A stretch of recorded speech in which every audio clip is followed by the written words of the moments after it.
All right, it's time for another political breakfast. Want to welcome you all back. It's always a pleasure to have you here. Thank you for listening on WABE. We are one of the top podcasts here thanks to you, and it's such a pleasure to have you here week after week and supporting us.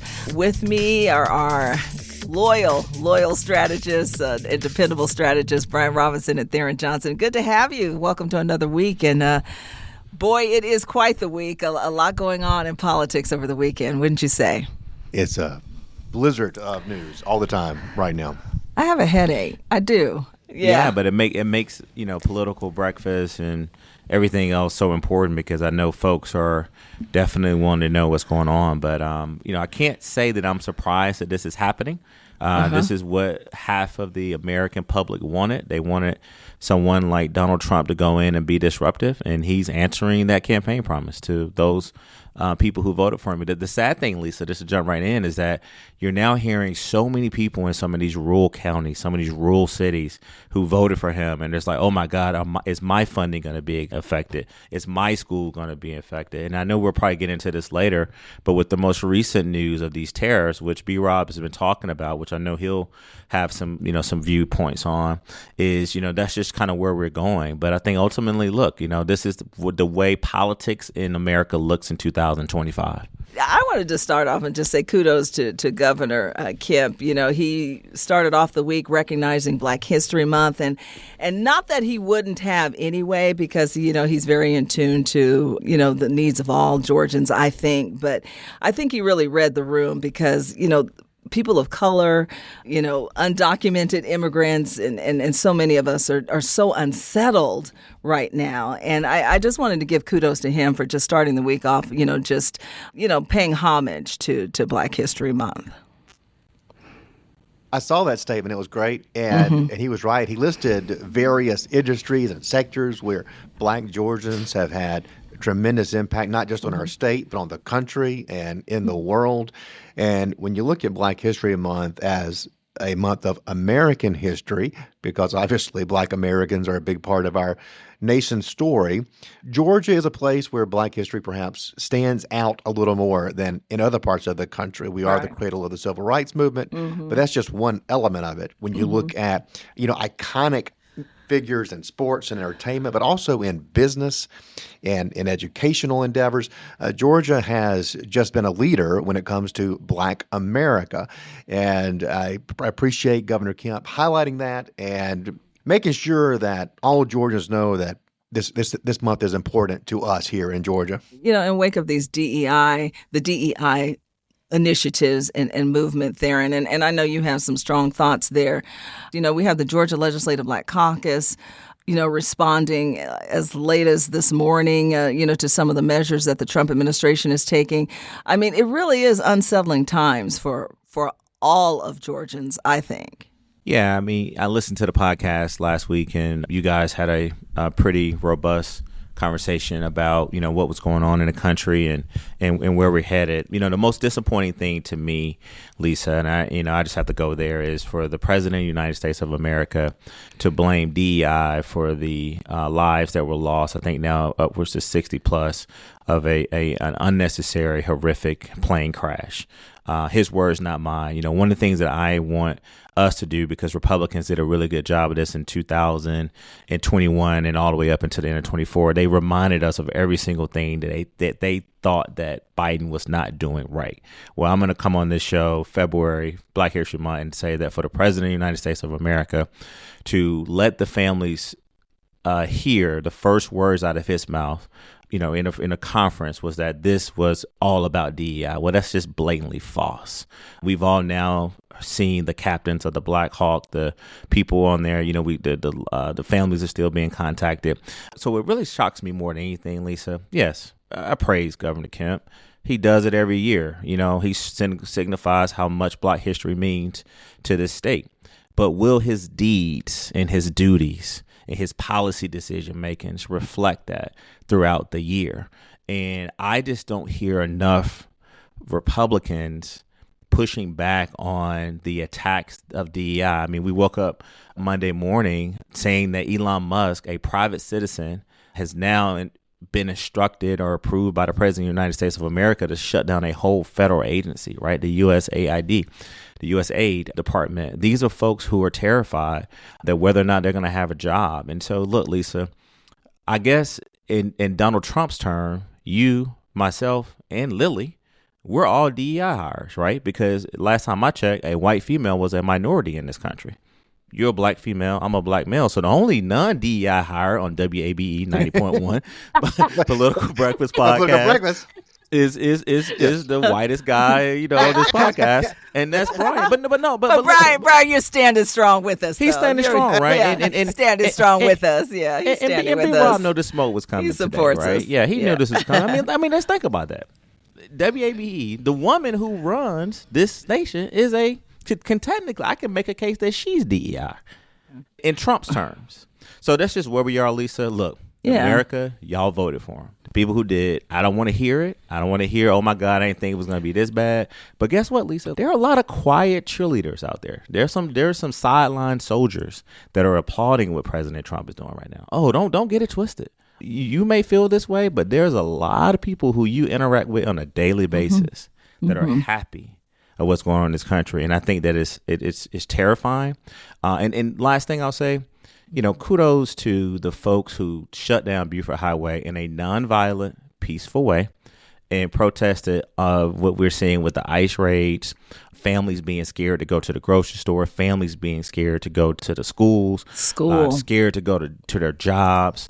And guess what? You see contractors, many of them white men, who are saying, you know what, my projects have got to be delayed now because I don't have a workforce. Oh boy! And so that's kind of where we are in Georgia right now. It's just so sad the condition of America right now. And then there's talk of Black holidays, Juneteenth, Black History Month being in jeopardy. And Lily, you called up something interesting. I think where was it, on the AP? Yeah, so several news outlets reported this a few days ago, but the Defense Department's intelligence agency is pausing observances of MLK Day, Pride Month, and other cultural or historical events in response to President Donald Trump's ban on diversity, equity, and inclusion programs in the federal workplace. And in response to agencies doing that, the Georgia Legislative Black Caucus released their own statement condemning that decision, calling it an erasure of Black holidays and an attack on our history. Brian, is that really happening? I don't know. What are your thoughts? What is your immediate reaction to that? You have a blizzard of executive orders coming out of the White House right now to over 2 million federal employees and legions of bureaucrats who are making agency-wide decisions. And I don't think that they necessarily have clarity. And so maybe this is a bit of an overreaction to some of it. When people talk about DEI programs, they're not talking about the MLK holiday or Juneteenth holiday. Those are federal laws. Those are in the law. They are not up to be discussed or suspended by a president of the United States. So I think they're two separate things. I think this is a little bit of confusion about what the intention of these edicts are, and it'll be clarified in time. I'm quite certain. But is the laser-like focus on rooting out DEI programs in the federal government a real thing? They've shown that it is.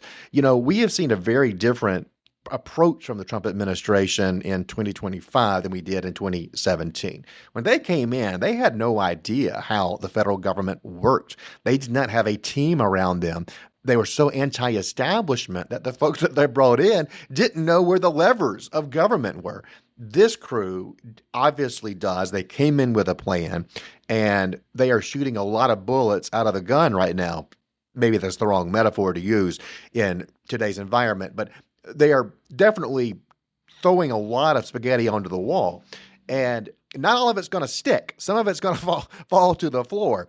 So we're in this process over the next few weeks, maybe a couple of months, where Trump does have this honeymoon period, where Trump does have this time where Americans are going to give him the benefit of the doubt, because most Americans, unlike political breakfast listeners, are not hanging on every news item coming out of the Beltway.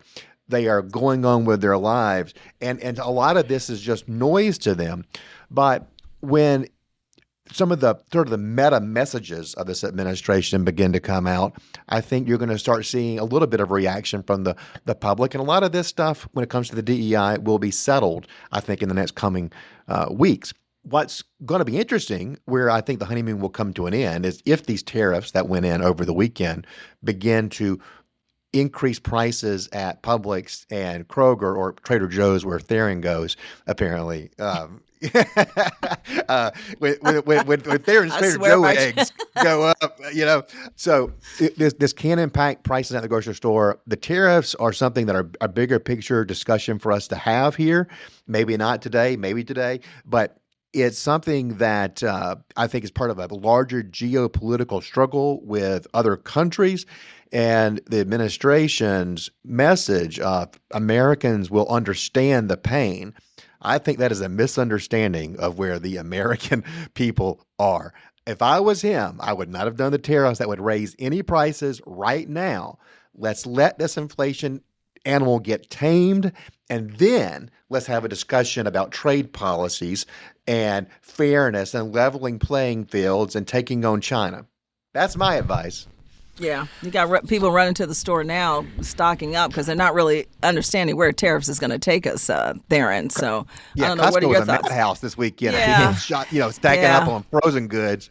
Yeah, and Lisa, and B-Rob heard me say this earlier in the year. It was in January. It was the Friday after President Trump came in and listed out all the executive orders, right? And what I want to remind our listeners is that all those executive orders, it was not one executive order that dealt with what he said was the number one issue facing the country, which was inflation, reducing inflation. We talked about on this podcast that immigration and inflation were like the two big issues, not only just amongst Republicans, but with the electorate. And so for him to not deal with that and then come back now with tariffs, and to B-Rob's point, just to let our listeners know, everything is about to go up. And if you're worried about automobiles, food, home supplies, everything, and you see the Prime Minister of Canada, Lisa, responding immediately saying like, hey, this is not going to go by easily. They even sort of threaded that this would be sort of a retaliatory posture that these countries are going to take. And I heard it said best on MSNBC, we don't think about this when we put on our clothes, when we turn on our computers, when we go to stores, and we just, products that we depend on. Some of these products are from China, Canada, a lot of them, and Mexico, right? A lot of them are, right?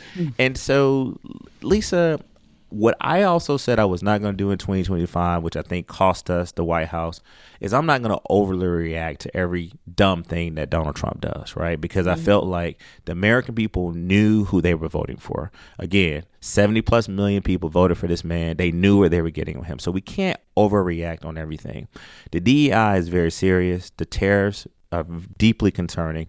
But guess what? Next week, this time we're in the podcast, he will have done something else that is even more crazy. But I do believe that what B-Rob said, shutting down federal agencies, blaming a disaster, a tragic crash where we lost 60 plus people in a plane crash and also in a helicopter, blaming that on DEI, and then to just let private citizens come in and don't know anything about government and just totally take it over. This is just a recipe for disaster, but we can't overreact. We just got to remind the people who voted for him and didn't vote for him that this is what you elected. So don't be surprised, but it doesn't make it right. Even though he promised this to his base, what he's doing is wrong. And I think there's got to be more Republicans that got to speak up and say, okay, you know what? This is not what we voted for. This is not where we think the country should be headed. On that, Tharon raises some interesting points because I think that it's nuanced. There are areas where Republicans have great consensus behind what Trump is trying to do. When it comes to getting illegal immigrants who have committed crimes, 100% of Republicans think that those people need to be removed from the country. And they understand that there's going to be some unsettling imagery in some of these roundups. But I will give the administration credit when it comes to the roundups in the sense that there's been transparency. They are not operating in the dark of night. They are inviting media to cover these roundups so that Americans see what is going on. And we saw the Homeland Security Secretary out there taking part in some of these arrests and being in the media for Americans to see. When it comes to the DEI programs, Republicans have broad consensus that they do not want to see those offices in federal agencies. I think people who have, I know in my circle of friends and affiliates, I've seen parents who go to school tours to look at places to send their kids, and when one of the administrators is the DEI administrator, this is somebody who has a PhD and is making six figures, you're like, I'm paying $40,000 a year for a school, and this is what it's going to. There's a very negative reaction to that, and I've seen that in my own personal life. So I think there is consensus for some of these things. Where Republicans, I think, are going to have the rubber hit the road is on this tariff issue.